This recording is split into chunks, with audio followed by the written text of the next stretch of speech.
Nah, Bapak Ibu, hari ini kita akan melanjutkan firman Tuhan yang saya bagikan semalam. Masih ingat apa tema semalam yang saya bagikan? Halo? Pagi tadi kita sama-sama belajar tentang radarnya Tuhan. Tahu radar Tuhan ya? Radarnya Tuhan. Radar Tuhan itu pelacakan ya. Radar Tuhan membangun keluarga rohani. Saya nggak lanjutkan lagi karena itu pagi tadi. Kenapa hal itu penting dibagikan? Karena itu menyangkut kehidupan kita. Dan kehidupan Anda dan saya harus mewujudkan apa yang menjadi kehendak Tuhan. Paham Bapak Ibu? Paham?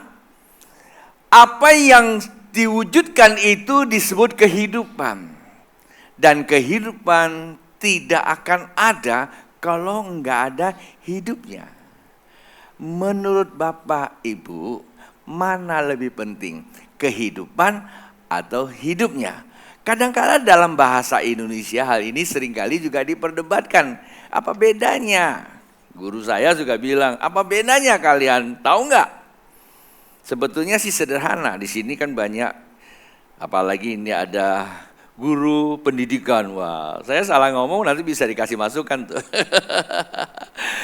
Hidup itu adalah esensinya, akarnya. Kehidupan itu substansinya dilihat. Kalau aku bilang saya hidup, Anda tidak tahu saya hidup dalam bentuk apa. Tapi yang saya diperlihatkan itu kehidupan saya. Bagaimana keteguhan hidupmu diuji saat waktu kamu menghadapi kehidupan ini. Nah itu dia. Oleh sebab itu keluarga sangat penting dipelajari. Kendatipun ini bulan terakhir ya, kita mempelajari keluarga dari skup jendela pewaris kerajaan Allah kita bagi menjadi 3 bagian. Bagian pertama berhubungan dengan ketuhanan.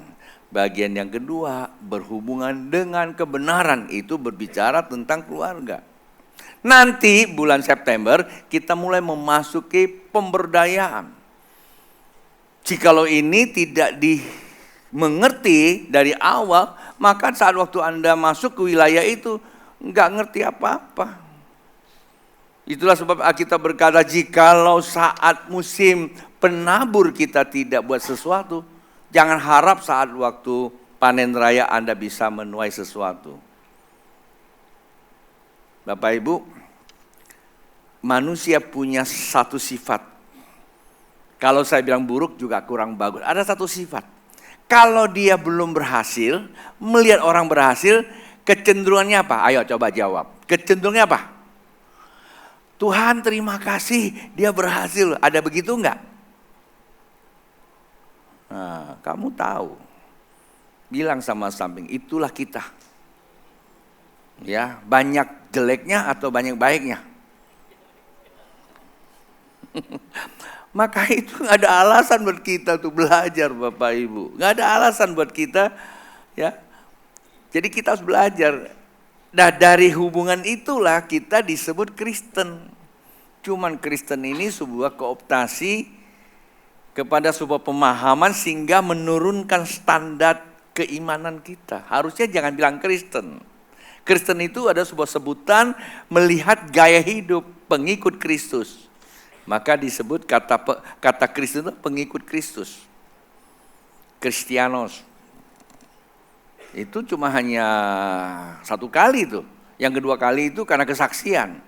Kesaksiannya yang dikatakan oleh orang Romawi, gara-gara lu bersaksi, hampir-hampir gue jadi sama kayak lu, jadi Kristen, itu aja. Tapi yang pertama yang benar itu. Ya, karena mereka gaya hidup mereka, jadi gaya hidup mereka itu adalah kehidupan mereka menampakkan Kristus. Maka ini loh Kristus, Kristen. Pada dasarnya mereka itu siapa? Pada dasarnya mereka murid. Maka kalau kita bicara Alkitab, kata Kristen itu cuma 1 kali, yang kedua kali itu karena sebuah pernyataan isi hati hampir jadi Kristen aja. Tapi selebih daripada itu Alkitab lebih banyak bicara murid. Itu murid itu jalannya Tuhan, jalan Tuhan. Nah, kalau kita masuk ke wilayah itu sebetulnya kolerasinya adalah kata murid ada konsekuensinya. Konsekuensi logisnya kata murid itu apa? Saya pernah daftar sekaligus daftar beberapa perguruan. Saya daftar di tempatnya Bro Asang di Danmogot. Zaman-zaman dulu tahun 80-an itu yang namanya sekolah teknik komputer itu masih sedikit. Saya daftar. Begitu saya ambil bukunya, mabok saya nggak bisa belajar. Jadi kita banyak mendaftarkan diri pengen belajar, tapi kita kurang suka diajar. Akhirnya kita nggak dapat apa-apa. Paham gak maksud saya? Nah, itulah sebabnya kalau kita mengacu kepada kata Kristen itu murid, berarti ada satu konsekuensi logisnya, itu ikatan yang tidak dapat dipisahkan, namanya belajar.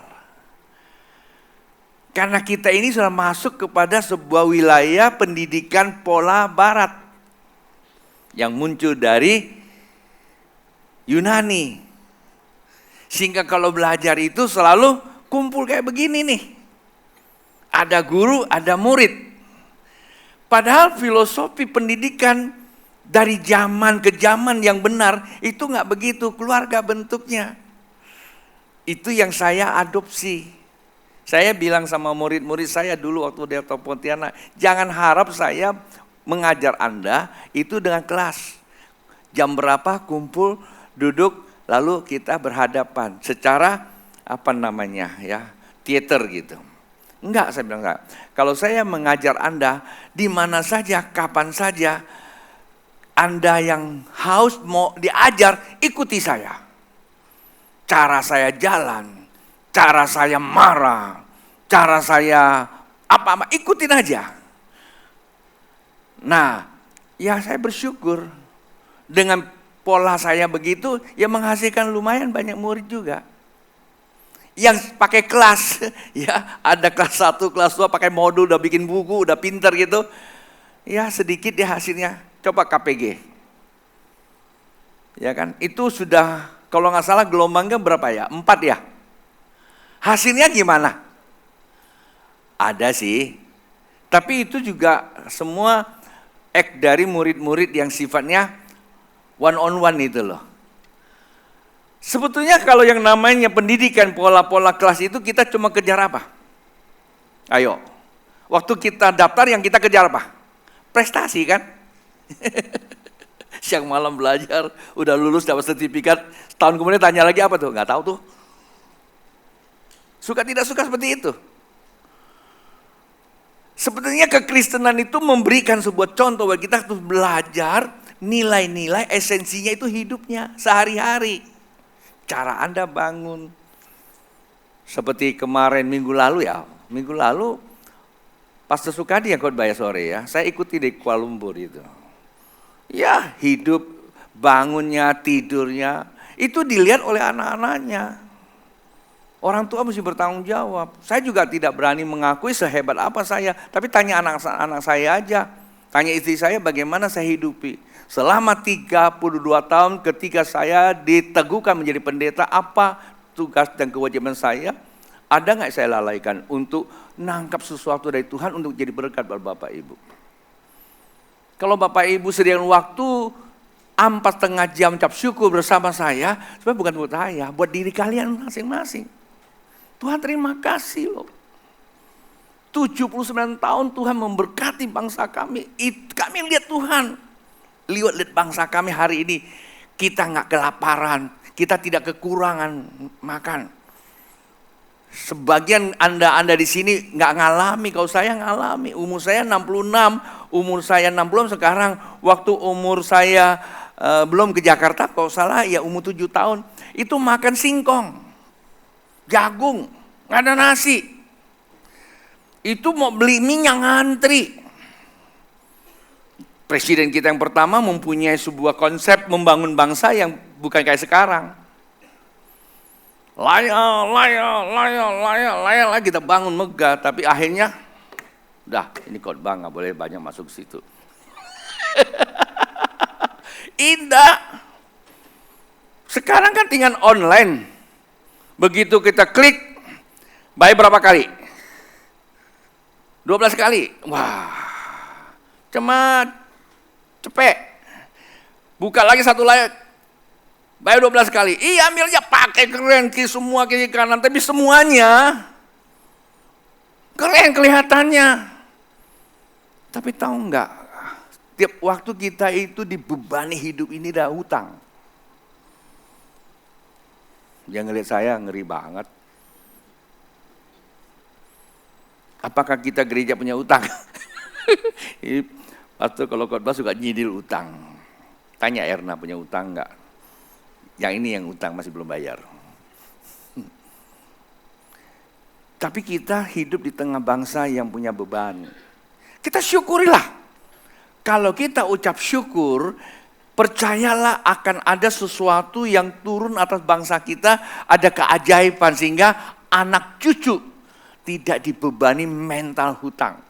Mungkin secara langsung tidak, tetapi secara langsung kita punya beban. Nanti beras naik, nanti naik mobil kemana-mana harganya naik. Anda bayangkan saya dari Singapura ke Malaysia cukup no peceng naik pesawat. 200.000. Percaya enggak? Bahkan pulangnya 175.000. Cuma jamnya enggak enak, pagi banget.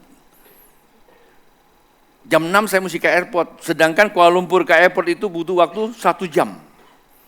Saya kan pengen nikmati hotel kan, karena disediakan hotel bintang, ada breakfast ya kita sambil enjoy dong. Ya saya ambil yang agak siang, maka bayar sipe. Sipe ceng loh, bukan sipe dolar loh. Dari Batam ke Pontianak nggak sampai 1 jam. Tiausah. Bilang sama sampingnya, itulah Indonesia. Doakan.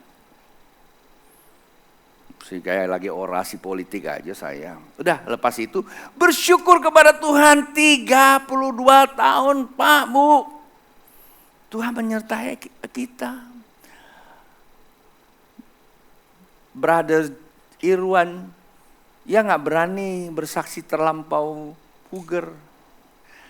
Dia habis itu pagi tadi nyamperin saya, sebetulnya saya mau bilang itu, saya ketua pemuda pertama, bayangin saya dibebani tugas, menyelenggarakan ibadah, jam yang sudah hampir, tapi tempatnya masih dipakai. Tiba-tiba dibilang gak usah pakai, pindah lagi tempat ibadah. Pernah ngalami gak sekarang? Kan kita datang AC udah dingin semua. Baru saja diomongin, ayo kita mau beli LED. Langsung kayak mau kiamat kita semua. Apalagi gereja. Tapi dulu saya pikir, tanya itu Pastor Sukadi. Yang lama-lama tahulah. Kita ngalami. Pernah gak pakai baju sekolah, sebelum sekolah mampir dulu ke, bukan gereja kita bilang ya, pergi ke lapangan. Ganti baju, ikut dulu ngecor semen. Yang masak, habis itu baru sekolah. Balik lagi begitu, kita kerja sendiri. Kan belum tahu kan. Irwan bilang itu kalau ceritain, membuka juga sih cara berpikir jemaat sekarang ini yang terlalu diberkati lupa yang itu. Karena kita terlalu banyak nikmati enaknya kan gitu loh. Bapak Ibu masih ngerti. Lalu sekarang kita minta ayo sama-sama ucap syukur. 32 tahun Tuhan berkati kita. 4,5 jam rasanya kita rugi seperti bangkrut kur gitu ya.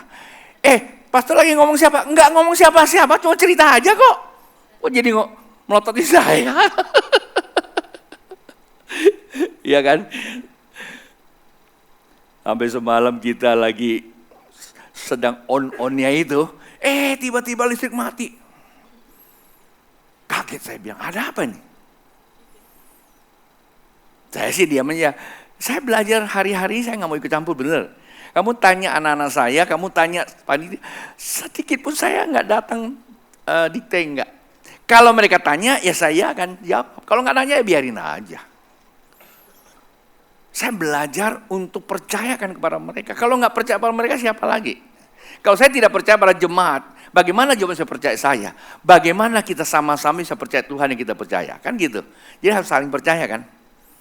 Begitu kejadian, wah saya turun ke bawah, saya melihat ini staf-staf saya, wah rambutnya sudah berdiri semua kayak, ya ini, saya bilang nggak usah saling menyalahkan, nggak ada yang pengen bikin salah. Kalau sudah kejadian, ayo sekarang apa yang bisa kerjakan, kerjakan aja. Tapi kan jemaat kan nggak tahu kan, duduk asik aja, padahal saya tegang juga loh. Benar, karena semua alat-alat ini belum uji coba 1 minggu loh. Terus operator dan teknisi yang mengerjakannya belum mendapatkan sertifikasi kelayakan kerja. Kalau dulu kami menjadi konsultan, merencana bangunan, sudah punya ijazah, mesti ikut tes lagi kelayakan surat izin perencana. SIP namanya di Jakarta itu. Baru boleh. Itu pun harus ada mentornya berapa lama, referensinya lagi. Ini belum. Dan mereka hanya kerja dengan hati. Tegang gak kira-kira bagi orang yang ngerti? Karena jemaat kan pada gak tahu kan, asik aja. Kalau saya tahu banget. Mikir juga ya, aduh. Saya ingat pertama kali saya terjun ke lapangan menangani satu proyek.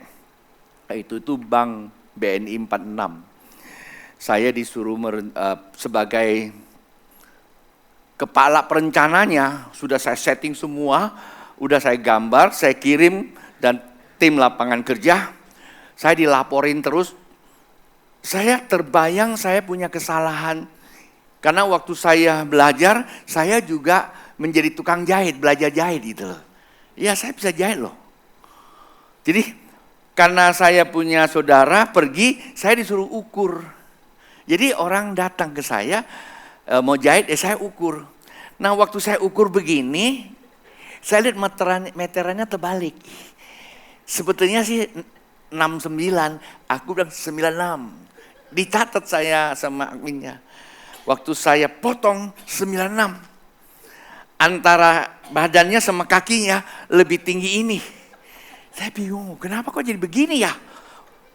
Ini lebih, lu salah catat enggak kok, Bapak yang kamu yang bilang 96. Saya tungguin, saya potong loh, belum jahit. Orang liwat, Pak sini Pak, saya ukur kembali lagi 69. Gimana ceritanya ya? Atasnya jadi yang harusnya 69 jadi 96. Di bawahnya Anda tahu kan enggak matching kan? Akhirnya satu-satunya cara, saya potong, saya sambung bawah, saya bikin variasi dikit. Pak, buat Bapak sangat cocok dengan model ini. Pas orang ini agak sedikit, ya udahlah, dia terima aja. Tapi ya gak apa-apa, ini sebuah cerita ya. Dan itu membuat trauma juga buat saya itu. Ya itu baru baju ya, celana ya. Nah waktu saya merencanakan sebuah terowongan udara, dan ukuran-ukurannya memang nggak salah kok. Kalau Jeke ada di Jeke bisa ketawa. Terus nggak ada salahnya, ya visibility-nya, debit-nya, pressure semua dapatnya. Waktu saya datang lihat terowongannya, kok kayak gerbong kereta api, gede banget. Saya tuh susah ngebayangin, terbayang celana salah itu. Wah kalau salah gimana?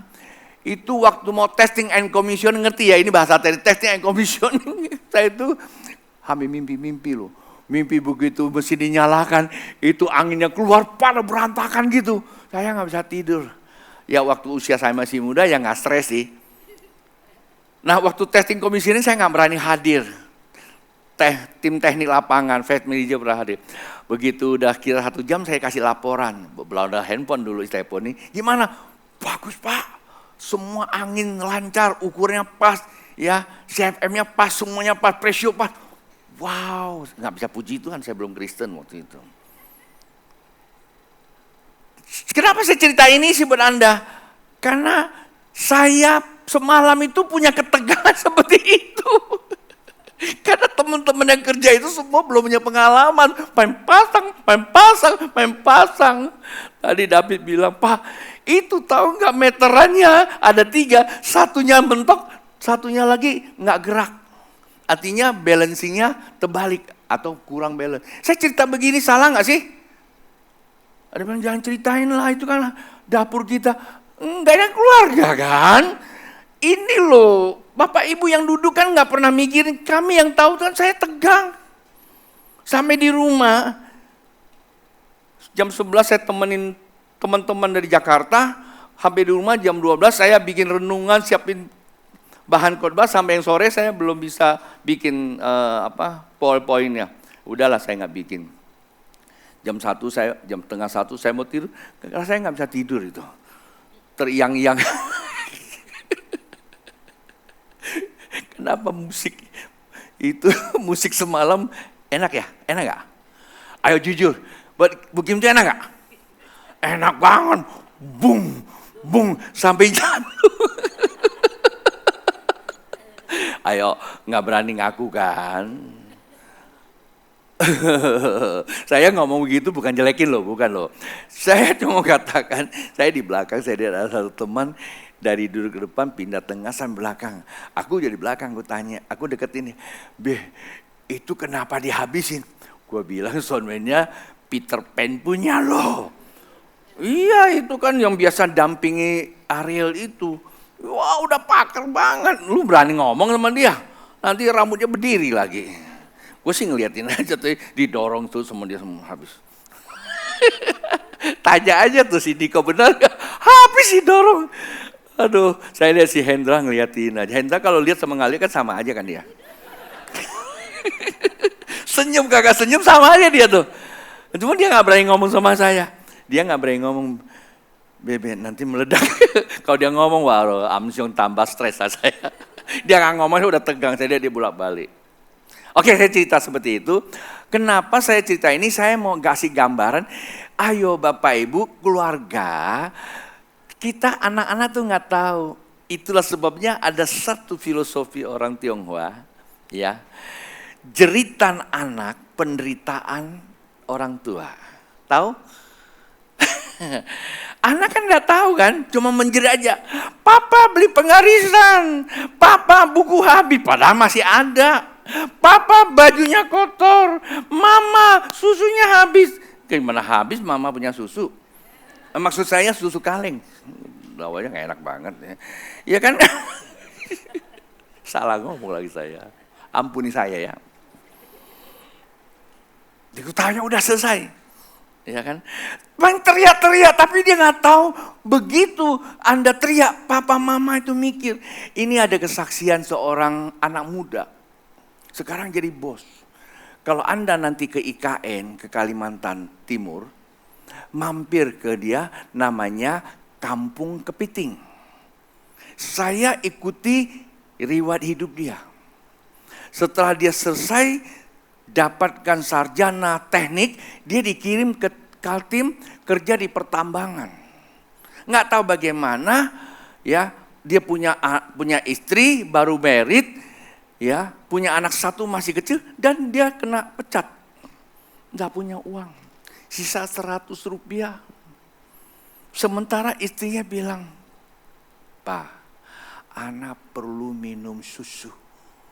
Sementara produksi susu ibu gak lancar. Terus gimana? 100 rupiah. Di zaman tahun 2000-an beli apa? Ayo coba, 100 rupiah. 100 ribu, sorry. 100 ribu bisa beli apa? Nggak ada yang bisa dibeli.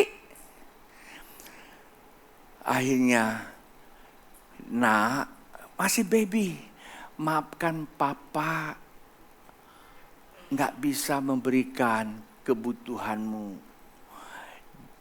Inilah kamu minum, bikin apa? Teh manis. Datang sana dengar deh ceritanya dia. 100 ribu ini dia mau beli buat apa? Makan. Tetapi waktu dia pulang ke rumah, di sampingnya ada orang goreng namanya bukan perkedel, apa namanya itu? Yang ada kacang-kacang itu. Apa? Lempe. Orang Jawa bikin itu. Lalu gak tahu gimana hatinya kepengen goreng begituan. Bu, boleh gak ajarin saya? Ibunya bilang gini, oh saya ajarin adik. Karena saya juga kepengen pulang Jawa. Saya ajarin semua perabotan, saya kasih adik, gak usah bayar. Lalu dia bikin lempe. Karena dia ini orang memang saatnya sudah Tuhan mau pengen dia maju sukses. Ya, dia bikin lempe pakai kepiting. Belum pernah ada kan. Lalu dia bawa jual, titip ke toko namanya Babahong. Namanya Ahong. Kan Baba ya. Nah Babahong dia bilang, Babahong aku titip jual ya. 1 bungkus 5.000. Babahong bilang, hanya kapan kamu bisa jadi kaya kalau jual 5.000? Ini barang jual paling tidak 50.000 kalau mau kaya. Kamu bodoh, dimarahin loh. Penjual dimarahin sama pembeli. Kalau kamu mau jual saya, akhirnya dia jual 25.000. Yang harusnya jual 5.000, jual 25.000. Tahu nggak? Itu setiap hari itu lempenya lakunya luar biasa. 2-3 tahun kemudian dan dia sudah mempunyai 4 pabrik di Jawa, di Kaltim, sama di mana lagi ada 4 pabrik.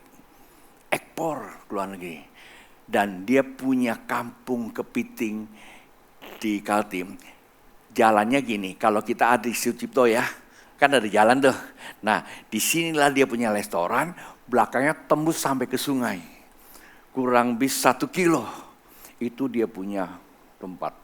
Saya dibawa sama pendeta, apa namanya itu?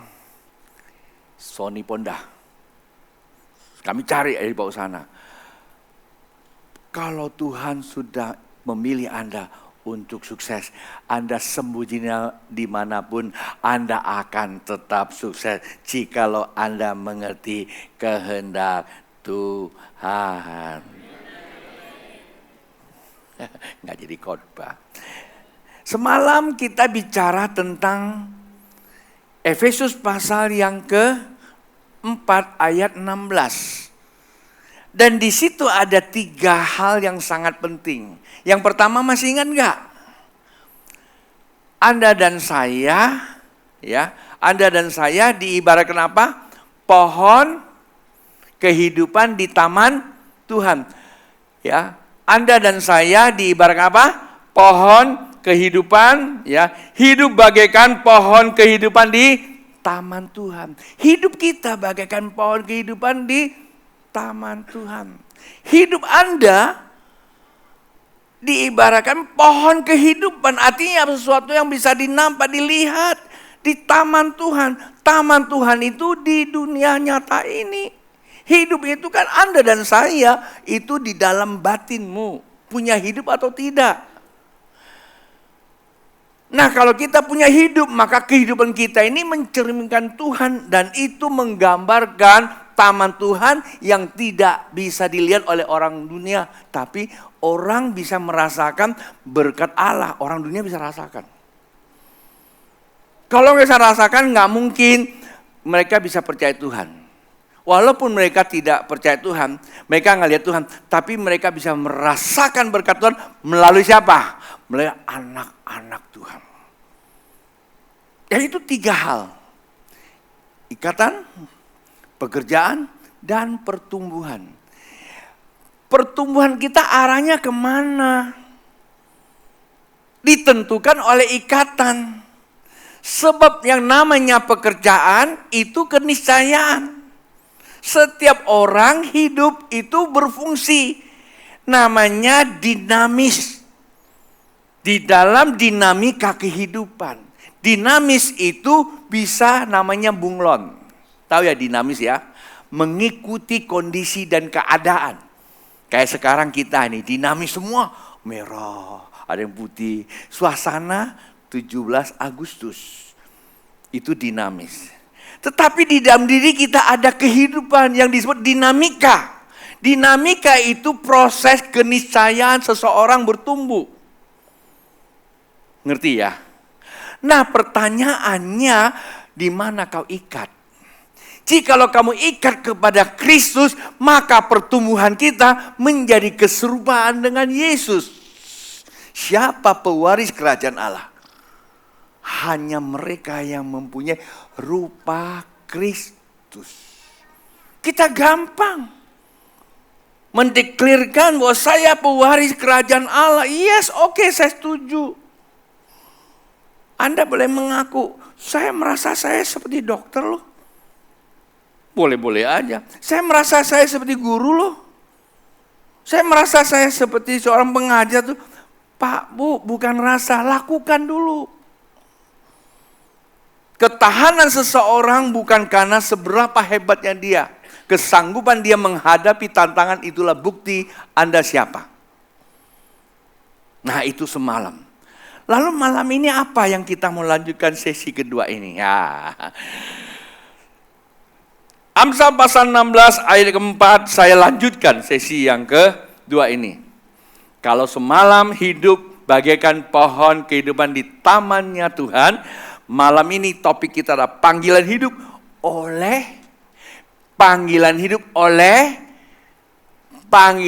oleh kira-kira Anda ngerti nggak maksud saya apa nih? Oleh apa? Oleh kasih karunia. Amsal pasal 16 ayat keempat. Karena tidak ada teks, oke ya. Jadi bisa dibantu. Saya bacakan buat Bapak Ibu. Tuhan membuat segala sesuatu untuk tujuannya masing-masing. Itu kalimat pertama, anak kalimat pertama. Anak kalimat kedua, bahkan orang fasik dibuatnya untuk hari apa? Malapetaka. Kalau Anda lihat orang fasik, kata orang fasik itu orang yang udahlah ya, nggak percaya Tuhan. Kadang-kadang hidup mereka lebih baik daripada anak Tuhan nggak? Oh iya, di tengah kita ada kok. Mobil ganti mulu. Kita satu mobil aja mau pengen ganti bannya, kita mikir 3 tahun belum ganti ya, kadang-kala ya. Tapi dia mobil bisa ganti 1 tahun 2-3 kali loh. Terus kita ya. Enak banget jadi dia ya. Kita udah haleluya, bayar perpuluhan, ya, sumbang LED, ikut Thanksgiving Day, semua bayar. Tapi hidupnya masih susah mulu. Pak, Bu, tenang. Kamu sedang dalam proses. Kelihatannya orang fasik diberkati. Dengar, Tuhan punya tujuan masing-masing. Kalau orang dunia hidupnya lebih baik, sebetulnya itu bukan lebih baik. Jangan iri sama orang yang jalannya serong. Coba kalau Anda lihat nih, ya, jalan ini macet. Macet, tapi remnya benar. 1 garis putih, bukan putih. Biasanya 2 garis putih. Ya bukan kuning, 2 garis putih. Sebelahnya lagi nggak boleh kan, tapi dari sana. Pas sepi, karena sana juga macet. Sana macet, sini macet. Sini kosong. Sini penuh, tungguin. Orang pintar kemana? Orang pintar sama orang sabar beda loh. Ya, orang pintar, liwat layar. Itu pintar. Tapi pintarnya pintar apa? Pintar blow on. Udah tahu nggak boleh. Terus dia bilang, ya kan di belakang sudah banyak mobil. Biar aku maju duluan. Supaya belakang bisa liwat. Apalagi itu ambulan loh, bawa orang sakit. Wang, pindah sini kan gak salah. Biar mereka liwat. Pertanyaan saya, baik gak? Menurut Anda baik gak orang ini? Geser kasih liwat loh, orang punya masalah. Baik gak? Baiklah. Nolong orang kan? Masa gak baik? Kalau bicara baik itu baik. Tapi bicara benar-benar gak? Mau jadi kepala negara, mau jadi kepala pemerintah, mau jadi daerah. Udahlah, ngomong segini nggak enak nih. Kita mau jadi apa? Kita punya hak ngatur orang lain kelihatan baik, tapi melanggar kebenaran. Dengar baik-baik. Yang namanya melanggar kebenaran, tunggu waktunya. Itu ada namanya hukum keniscayaan. Kelihatannya sukses. Alkitab katakan Tuhan punya tujuan. Bapak Ibu kita semua dipanggil punya tujuan yang sudah Tuhan atur. Kayak Bu Kim Chu. Benar. Saya kadang-kadang pikir, Bu, dari usia sudah cukup lah. 1 kali aja datang yang pagi jam 8, udah cukup kamsia banget. Dia datangnya bukan yang jam 10 kan sekaligus kan nggak usah terlalu repot ya. Jam 8, jam 10 kan ikut aja. Kalau mau choir kan ya namanya ibu yang seusia ibu ini senior banget gitu ya. Usia indah, bukan orang tua loh. Usia indah. Ya kan. Kalau jam 10 kan banyak juga yang usianya indah kan. Tapi dia pilih datang yang jam 5. Jarak waktunya beda mesti datang lagi. Terus choir. Kira-kira ada yang ngomong nggak? Ini satu ini udah segitu nempel di atas lagi. Ini kan wilayah anak muda. Kira-kira ada nggak? Mungkin ada nggak dengar, saya dengar. Tapi saya itu yang Tuhan taruhkan nggak. Belum tentu Anda disuruh mau loh. Gaya Anda sih keren banget. Tapi dikasih tugas terlalu banyak. Senyumnya daripada tolak, ya kan? Nah, itu. Karena tidak ada sebuah proses di dalam dirinya. Ini contoh Ibu Kim Chu. Ya kan? Kenapa bisa seperti itu? Karena Tuhan memanggil punya tujuan. Jangan menyesali apa yang sedang kau alami. Tetapi menyadari. Perhatikan ya, jangan menyesali apa yang terjadi. Menyadari apa yang sedang terjadi. Anak yang terhilang dia dimulai dengan apa? Menyadari. Setelah dia sadar baru dia sesal. Kenapa gua di sini? Seharusnya tempat gua bukan di sini.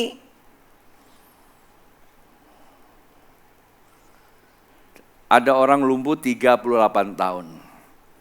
Bayangkan 30 tahun penantian itu menurut Anda pendek atau panjang waktunya?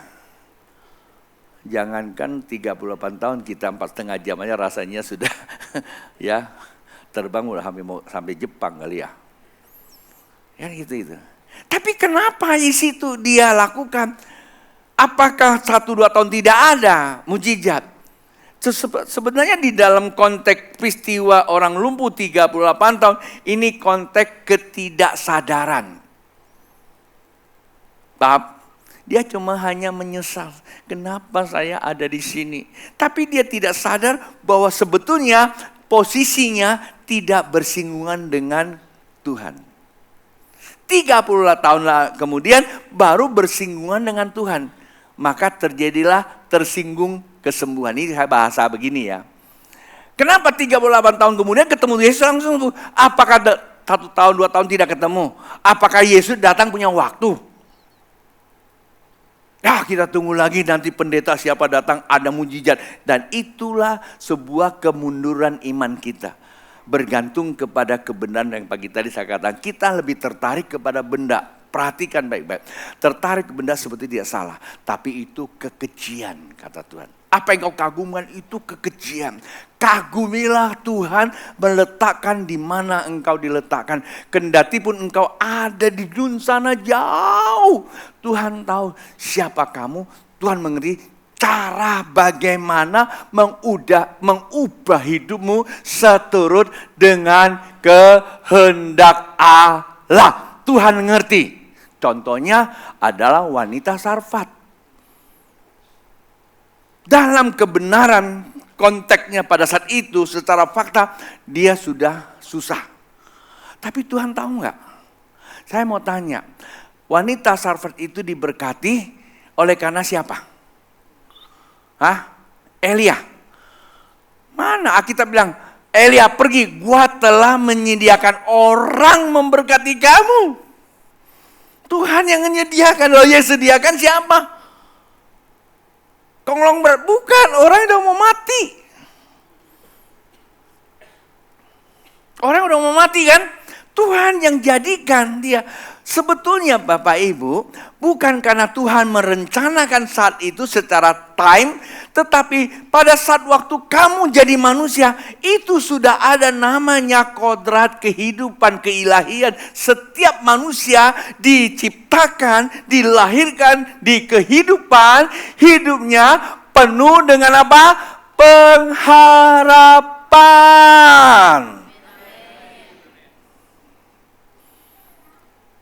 Kalau belum mengalami sesuatu, artinya kita tidak menyadari posisi kita. Lebih baik sadar daripada nyesel. Sadar dulu. Kok saya begini aja? Cek aja lah diri kita masing-masing. Betul gak sih kita masuk ke dalam jalurnya Tuhan? Kalau kita masuk dalam jalur Tuhan yang pertama, yang kedua, yang terakhir, pemusik boleh naik ke atas. Roma pasal yang 12 ayat 6, demikianlah kita mempunyai karunia, berarti Tuhan yang memberikan, yang lain dengan menurut kasih karunia yang dianugerahkan kepada kita, jika karunia itu adalah bernubuat, bahkan kita melakukan sesuai dengan iman kita. Kalau Tuhan sudah memberikan itu kepada kita, mari Bapak Ibu, jangan urusi orang lain. Kita lebih suka urusi orang lain daripada ngurus diri kita sendiri. Ya Pak ya? Kecuali kalau Anda diberi tugas untuk ngurusin orang lain. Samuel saya tidak kasih tugas, di contoh ya. Saya tidak kasih tugas untuk ngurusin Dedi. Tapi tiap hari ya ceritakan Dedi ke saya. Anda tidak menyadari bahwa konteks hidup seperti itu menyekat kamu menuju kepada rencana Tuhan. Kelihatannya bagus banget. Bebe, lu tahu gak si Dedi itu? Bebe, lu tahu gak? Kelihatannya bagus. Saya adalah orang yang paling tidak suka kalau dibisikin mode-mode gitu. Kadang-kadang saya itu mau pengennya apa? Mau marah, tapi saya jaga diri saya, jaga dia juga. Saya diemin aja, saya senyum. Tapi ya main-main loh, saya senyum bukan berarti saya setuju dengan laporan kamu loh. Dalam hati saya, lo boleh berhenti gak ngomong begitu. Tapi saya nggak ngomong karena saya tidak mau menyakiti hati kamu. Nah ini khotbah saya sampaikan. Ada terlalu banyak orang suka laporkan kejelekan orang lain. Anda tidak ditugaskan untuk menjadi pengamat. Anda ditugaskan untuk menjadi apa? Menjadi gambar Tuhan. Kalau kita ditugaskan, lakukan tugas kita. Malah sebaliknya kalau dikasih tugas, dia malah nggak lakukan. Ya bercanda aja. Kita masing-masing punya tugas kan. Lakukan sesuai karuniamu. Dan yang terakhir. Tadi kan belum terakhir kan. Yang terakhir. Roma pasal 12 ayat 6. Berdasarkan kasih karunia yang dianugerahkan kepadaku, aku berkata kepada tiap-tiap orang atau setiap orang di antara kamu, janganlah kamu memikirkan hal-hal yang lebih tinggi daripada yang patut kamu pikirkan. Tetapi hendaklah kamu berpikir begitu rupa sehingga kamu menguasai diri menurut ukuran iman yang dikaruniakan kepada kamu masing-masing. Kadang-kadang kita punya keinginan buat sesuatu besar, nggak salah. Ngapain kita ceritakan yang besar? Lakukan aja yang sudah ditugaskan. Kalau Anda ditugaskan untuk ngebersihin bangku, nggak usah mikirin soal bagaimana saya beli robot AI. Nggak buat apa ngomong gitu, bersihin aja dulu. Paham ya Mas? Ini contoh loh. Kadang-kadang kita punya pikirannya yang terlampau tinggi banget. Kita pakai yang namanya ada satu chat itu, chat apa? Ditendang langsung rumahnya selesai. Ya iya, kita kebayangan seperti itu. Itu namanya berhalusinasi. Ceritanya selangit. Mimpi sesuai kebenaran boleh. Tetapi bicarakan hal-hal yang tidak logik itu jangan. Karena kata logik mengganggu pikiran. Bapak Ibu tahu, pikiran kita tuh jalan kehidupan kita. Kehidupan kita yang nyata itu ditentukan oleh pikiran kita. Itu jalannya. Pintunya ditentukan oleh yang namanya apa? Mata, telinga, hidung, lidah dan bibir, itu namanya panca indera. Maka itu ini mulut jangan sembarangan ngomong. Tiap perkataan kamu, suka tidak suka, kamu mengarahkan mata kamu melihat, bukan ke depan. Nggak mungkin Bapak bisa lihat ke depan. Kendati pun mata kita dipasang di depan tuh lihat depan. Tapi ketika kita ngomong, jujur, kita nggak pernah lihat ke depan. Yang kita lihat belakang kita. Dan begitu kita ngomong, kita masuk ke belakang kita. Saya seringkali kasih contoh tentang umpamanya mangga. Kalau saya ngomong di Amerika, orang Amerika nggak ada masalah karena belakangnya nggak pernah tahu mangga itu apa. Ini contoh aja ya. Sekarang sih mungkin udah tahu. Tapi kalau orang Indonesia saya ngomong mangga, langsung merasa apa? Ngiler kan? Karena kamu udah pernah makan, artinya udah punya pengetahuan. Jadi waktu kita ngomong secara bawah sadar, otak kita ke belakang untuk melacak seluruh memori masa lalu kita. Dan itu yang dibawa ke depan untuk menghambat kita maju dalam keilahian Allah. Karena di depan itu cuma satu, harapan dan iman. Itulah kasih karunia. Modelnya apa? Percaya saja. Gak ada cerita lain. Loh, gimana saya bisa percaya? Saya suruh Bapak Ibu percaya sama Tuhan, gimana caranya? Berbahagialah mereka yang tidak melihat, namun percaya. Bapak Ibu bisa? Suka tidak suka kita dikendalikan oleh namanya apa? Pandangan, pendengaran, penghidupan, cita rasa, dan sentuhan. Itu panca indera. Suka tidak suka, karena itu termemori bawah sadar kita. Begitu kita ngomong. Tapi kata Tuhan, berbahagia yang tidak melihat. Artinya apa? Sebetulnya ayat katakan, jangan kita masuk ke wilayah memori bawah sadar. Percaya, naikkan tingkat itu sesuai dengan iman yang dikaruniakan. Artinya apa? Di dalam Tuhan sesulit apapun tetap ada pengharapan. Sebab rancangan Tuhan bukanlah rancangan kesulitan dan kecelakaan dan bencana dan penderitaan. Rancangan Tuhan bagi manusia adalah gambar dirinya masa depan penuh dengan pengharapan. Haleluya. Bagi berdiri.